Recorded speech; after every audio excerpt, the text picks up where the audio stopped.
GM, en 2023, j'ai perdu près de 3 millions de dollars en tradant les mêmes coins sur la blockchain Bitcoin et Dogecoin. Alors je vois venir, oui, tu es un mythomane, etc. Laisse-moi tout expliquer parce que tu verras que ça fera sens. Mais avant de commencer, je t'invite à laisser un like, à t'abonner, à activer la cloche. Tu peux aussi laisser un commentaire en me disant ce que tu en penses de la vidéo pour participer au giveaway des 20 dollars que je tirerai au sort dans les prochains jours. Donc pour participer, tu t'abonnes, tu actives la cloche, tu laisses un like et tu laisses un commentaire qui n'a rien à voir avec le giveaway comme d'habitude. Si je te tire au sort, je t'enverrai un message afin de t'envoyer les 20 dollars que tu auras donc mérité. 2023, lancement de Ordi. Il est fort probable que tu sois passé du coup à côté au début, sauf qu'on l'a vu avec mes amis à 10 centimes, voire 20 centimes pour la plupart. À cette époque-là, c'était seulement tradable via des serveurs Discord, donc c'était en OTC, tu avais deux paires et la personne envoyait l'argent, l'autre envoyait les tokens. Il n'y avait pas encore d'EX, pas d'exchange, rien du tout. Et j'avais acheté du coup 10 000 Ordi à cette époque qui valent à la TH près de 800 000 voire 930 000 dollars il me semble. Et j'avais acheté aussi du coup pas mal de crypto-monnaies de l'écosystème Ordinals. Donc on avait Ordi, j'avais acheté du Track, j'avais acheté pas mal de crypto-monnaies,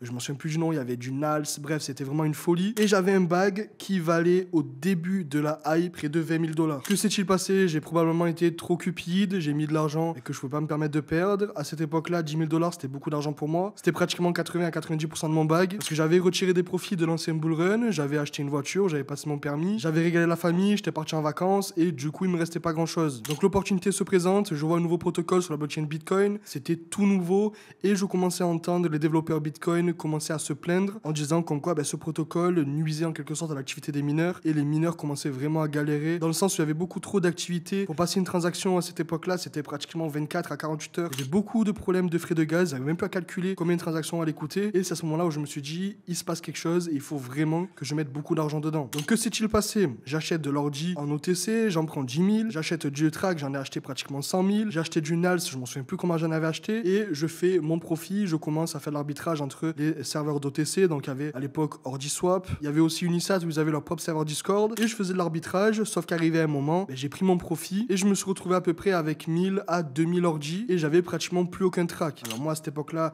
j'étais content parce que j'avais gratté pratiquement 6 000 à 10 000 dollars de profit en l'espace de 24 heures. Je prends mon profit, je continue à faire de l'OTC, à gratter 500 à 1000 dollars un peu à droite à gauche. Puis le jour arrive où les exchanges commencent à s'intéresser à ce nouveau protocole qui était en train de révolutionner la DeFi. On a Gate.io, Mex qui commence à en parler. Du moins les exchanges trampolines, comme on les appelle. Ces fameux exchanges où vous allez pouvoir lister vos tokens afin qu'ils prennent beaucoup plus de visibilité. Sauf que ce que moi je ne savais pas, c'est que ces exchanges étaient en train de lister ces tokens-là sans payer. Donc il y avait une réelle euphorie qui était en train de se construire au fur et à mesure des jours. Moi je pensais que la team avait juste payé les listings, ça allait être un même coin comme les autres, jusqu'au jour où Binance décide de lister le token et le prix explose à 90 dollars. Comment vous dire que depuis ce jour-là, je m'en veux. J'ai des amis à moi qui ont fait beaucoup d'argent. Je pense d'ailleurs à pas mal de personnes dans mon groupe privé qui sont rentrés, qui ont gardé, qui sont sortis avec pratiquement 500 à 600 000 dollars chacun. Et moi, pour ma part, j'ai gratté mes 10 000 dollars. On dit en crypto que profit is profit. Sauf que pendant ce temps-là, je me suis assis sur entre 1 à 1,5 million de dollars seulement sur la blockchain Bitcoin. Deuxième saison, lancement de Doji sur la blockchain Dogecoin, les fameux Dojinals. On a vu le Doji à presque 1 centime de dollar, même beaucoup plus bas. J'ai fait rentrer tous mes amis dedans et bête comme je suis, une seconde fois, j'achète mon Doji, je gratte mon x2 x3 avec à peu près 5 à 7 000 dollars il me semble. Et comment dire que j'avais pas compris la leçon de Ordi, j'ai refait la même avec Doji, sauf que là Doji on parle en plusieurs